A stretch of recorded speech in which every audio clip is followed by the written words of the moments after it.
For the month of May, NIO's numbers were down, and some people think that it's because of the chip shortage, which does have to do with the reason their numbers are down. But there is also another reason for it, and we're going to talk about that in this video. But all we ask you guys to do is hit that sub button to help show us some support and stay up to date on all things NIO. So the reason that their numbers were down, aside from the chip shortage, was there were some rule changes over in China about how companies have to report the invoicing on these cars, because I think they found some loopholes, and with these loopholes, they were able to report false numbers, which could have skewed the data, which, you know, oh, the deliveries were 20,000 vehicles this month when really they're only like 10,000, you know. Right, exactly. Because of these loopholes. So China's State Taxation Administration, or the STA, changed the way that companies report the invoicing of cars. And basically the way they did that is companies now have to report the car's frame number, and they have to report the certificate of conformity before they can actually invoice the car. So I think this will help prevent false numbers from being, you know, exploited. You know, you don't have companies skewing data to try to keep up with NIO, because we all know that NIO's killing it over there. Right.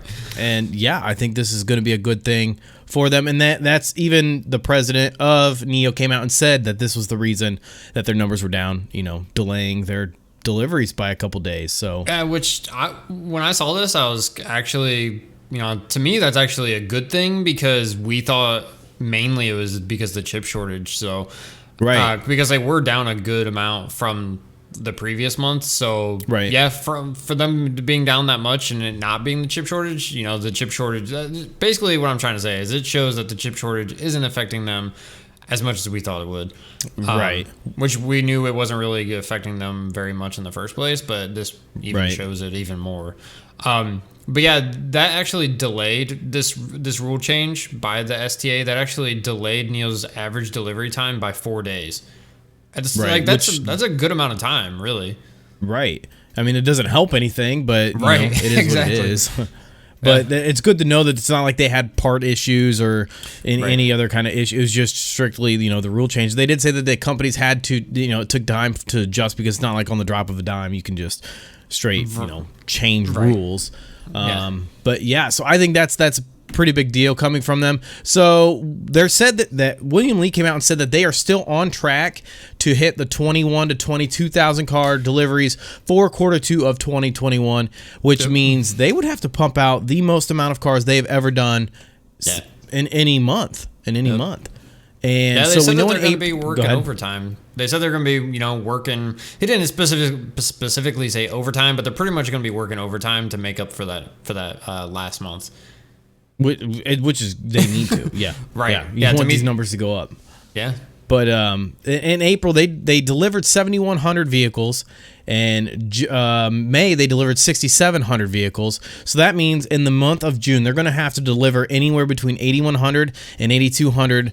81 to about 8,000 vehicles or so, roughly in that number, to meet that 22,000 delivery number for the quarter, which is A, their biggest number they've ever done so far, and B, they also said that they have 10,000 orders awaiting delivery. So could we see our first month of 10,000? I don't know about that, but I mean, I think it's awesome that that's kind of a good problem to have. It's better than the other way around. You know, you have a capacity of, say, 200,000, but you're only, you know, there's only 100,000 being ordered. Right. Like, you don't want that. So, you know, it's still a problem, but it's better than the alternative. You obviously want more orders coming in than you can handle, if you had to choose one of those scenarios. But yeah, 10,000 orders awaiting delivery, that's fantastic. Right, exactly. So you might be asking Mike, Chad, what was this going to do to the stock? Because that's all we care about right now. We're invested into the stock. So if you guys are invested into it, we're going to tell you what this could do. So let's just go ahead and hop over and look at the stock. So we'll just recap what happened for the day. So starting off the day, it ran all the way up and almost hit that $45 mark. Again, I'm still really hoping that we hit this by the end of the week. Now that we're kind of pulling back towards 40, towards that 40 mark. We're starting to get Right. back into the 42s. You know, maybe next week we'll see 45. I'm really pushing for 45 in the next week or two because I think that's when people are going to get FOMO, and that's when we're going to start to really see this thing run up. Right. But yeah, today pulled back all the way down, almost 2% on the day, ending the day at 42.74 for the day. And yeah, after hours is going down just a little bit, but I'm not too concerned because I'm usually looking at the pre-market. That's usually where I like to see my numbers. So I think what this means for the stock, what this could essentially do for NIO is that June is going to be their best month ever. I think this is going to be their best month. I think they're going to have fantastic numbers. And I think when they release their June numbers and they're going to release quarter 2 numbers, that means their quarter 2 is going to be the highest quarter they've ever done. Yep. I think this is going to send this thing back up, pushing, hopefully if we hit 45, maybe back towards 50. Yeah, pretty much. I mean, couldn't say it any better myself, Bob. Basically, I think the exact same thing. I think when the June numbers come out, it'll pretty much show that NIO is not being really affected by the chip shortage. Right. Which obviously is good because there's a lot of fear being pushed that, this could be a year, and then there was something a couple weeks ago, this could last 2 years. So I think once the numbers come out proving that obviously the chip shortage isn't really affecting them, then I think that's when it's just pretty much blast off. Right. I think what's interesting to me to see is there's really no other support and resistance lines after we hit the 45 mark. We did see this go up and down, up and down, up and down throughout the last month and 2 or 3 months. But we're finally breaking out of this, and we can stay above this 40, 41 range. That's going to be the new support line. And then I think, again, once we break past this 45, 46 mark right here, I think the only, looking back, it seems that possibly this 50 is the next resistance after that, and then after that it's just straight. You can go 57 and then 60 because that's really all we've got to go off of because this is still a brand new company. Yeah, it just straight rocket shipped past all that. Once it broke the 51, 52 mark, it just rocket shipped all the way to like 65 pretty much. So right, it wasn't really a whole lot of resistance around there. So don't really have much to go off once we get past this. Like you said, the 45-ish mark. So see what happens. Right.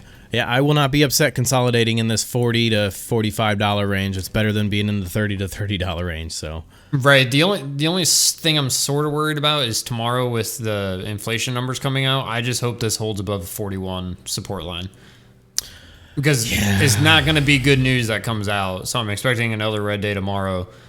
So I'm hoping. If we're down another 2% or so, we'll still be above it. Right. Nothing like the government screwing the pooch. Right. So we'll have to see. But yeah, I'm expecting a red day tomorrow. I just hope it's not too big because we want to stay above that 41 support. Right. That's what she said.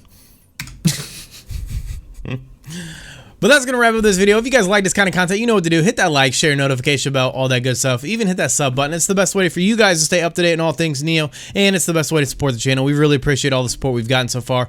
We got links down in the description, one down there for Webull. We got one down there for the merchandise, and we got one down there for the Patreon. If you guys are interested in any of that, it's in the description, and it's in the first comment of the video. So again, thank you guys so much for all your support, and we'll see you guys in the next video.